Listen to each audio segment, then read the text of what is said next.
हे नमस्कार दोस्तों, कैसे आप सब। एक और नई वीडियो में आप सभी का बहुत बहुत स्वागत करता हूं। दोस्तों, आप सभी जानते हैं आजकल डिजिटल युग हो गया, मतलब हर चीज ऑनलाइन हो रही है। चाहे आपको शॉपिंग करना हो, चाहे आपको राशन खरीदना हो, चाहे आपको टिकट वगैरह बुकिंग करना हो, आपको मतलब दूध खरीदना हो, यहाँ तक कि फ्रूट्स वगैरह सब्जी वगैरह भी खरीदना हो, ये सारा चीज ऑनलाइन हो रही है। ये सारा चीज ऑनलाइन के माध्यम से आजकल पेमेंट किया जा रहा है। अभी कोरोना वायरस के चलते आप देखते होंगे घर बैठे आप ऑनलाइन शॉपिंग कर रहे हैं। ठीक है, ऑनलाइन आपको ग्रोसरी हुआ, वेजिटेबल्स हो गया, ये सारा चीज घर बैठे ही ऑर्डर करेंगे और आपके घर पर ये डिलीवर हो जाएगा। तो ये सारा चीज मतलब ऑनलाइन ट्रांजेक्शन इतना बढ़ गया है इन दिनों, मतलब काफी ट्रेंड में, और हर कोई इसका यूज कर रहा है। ठीक है, तो ऐसे में दोस्तों ये देखते हुए फॉर्जरी की घटना, यानी फ्रॉड की घटना भी, जो ऑनलाइन फ्रॉड होता है, इसकी घटना भी काफी बढ़ गई है।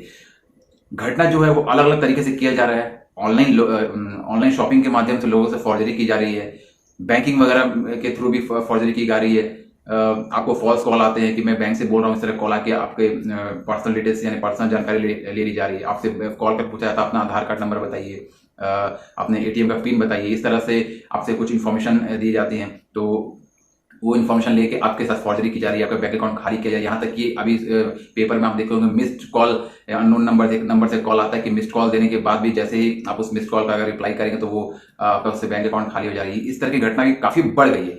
ये सारा चीज दोस्तों ऑनलाइन ही हो रहा है। ठीक है, तो और ये चीज आप देखते ही होंगे, सारा चीज पेपर में आपको अभी आ रहा है। तो ऐसे में दोस्तों क्या किया जाए। देखिए दोस्तों, यहाँ पर बेसिकली जो क्या होता है, एक मोटिव अगर बोलेंगे क्या मोटिव है, तो लोगों के साथ फ्रॉड करना और लोगों का पैसा खाना। ठीक है, तो उस केस में क्या किया जाए।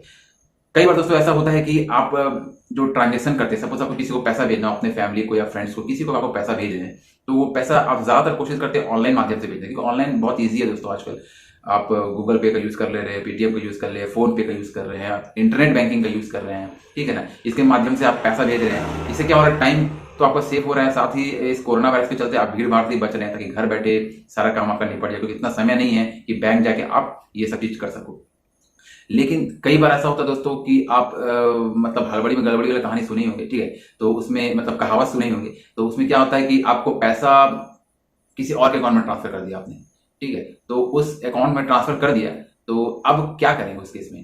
ठीक है, पैसा आपको वापस आएगा नहीं आएगा, उस सिचुएशन में कुछ समझ में नहीं आता है क्या करेंगे, क्योंकि भाई पैसा बहुत मेहनत से कमाया जाता है। तो भाई पैसा अगर किसी दूसरे अकाउंट में ट्रांसफर चला गया तो अब क्या किया जाए। तो दोस्तों घबराने की जरूरत नहीं है। देखिए, उस सिचुएशन में आपको क्या करना है दोस्तों, तो आज के इस वीडियो में आपको यही बताने वाला हूं। ध्यान से सुनिएगा, मैं आपको बताऊंगा, कुछ बातें आपसे शेयर करूंगा जो कि बहुत इंपॉर्टेंट है और आपके बहुत काम आएगी। कभी भी इस तरह का घटना भगवान ने अगर आपके साथ अगर होता है, तो आप इस को स्टेप मतलब जो मैं बातें बताने जा रहा हूँ इसे फॉलो कीजिएगा। आप डेफिनेटली आपको जो पैसा है वो रिटर्न मिल जाएगा। तो देखिए दोस्तों, सबसे पहले आपको क्या करना है, यहाँ दो तरह से आपके साथ फ्रॉड हो सकता है। ठीक है, बेसिकली क्या होता है कि आपने किसी पैसा भेजना था किसी को और आपने गलती से किसी और के अकाउंट में पैसा भेज दिया, या फिर ऐसा हो सकता है कि आपके अकाउंट से किसी ने पैसा निकाल लिया हो।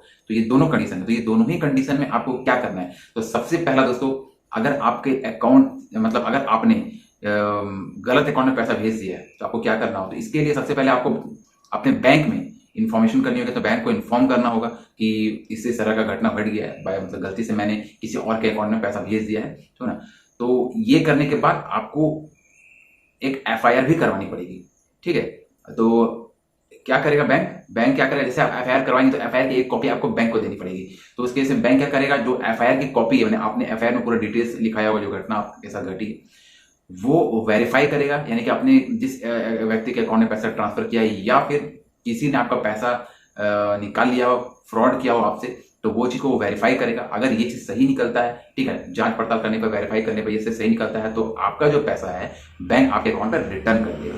ठीक है, ये चीज घबराने की जरूरत नहीं। ये चीज एज पर आरबीआई के रूल्स के मुताबिक है। अगर 3 दिन के अंदर आपके साथ कुछ भी घटना घटती है और आप 3 दिन के अंदर क्लेम करते हैं इस घटना के 3 दिन के अंदर, तो एज पर आरबीआई रूल्स आपको जो पैसा है वो रिटर्न मिल जाएगा। बट वैलिड रीजन होना चाहिए और एफआईआर कॉपी आपके पास रहनी चाहिए।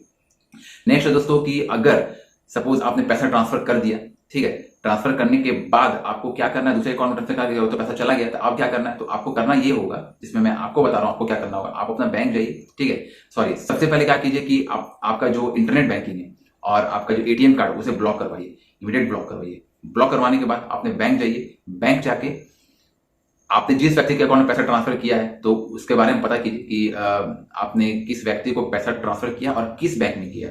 ये पता होने के बाद आपको उस बैंक पे जाना पड़ेगा जिस बैंक में आपने पैसा ट्रांसफर किया है। सपोज मान लीजिए वो बैंक यहाँ नहीं, कहीं बाहर है, तो आप उसके ब्रांच में भी जा सकते हैं। ठीक है, आप उससे ब्रांच में भी जा सकते हैं। आजकल तो टोल फ्री नंबर, उस पर भी आप कॉल कर सकते हैं, बहुत सारे ऑप्शन आपके पास।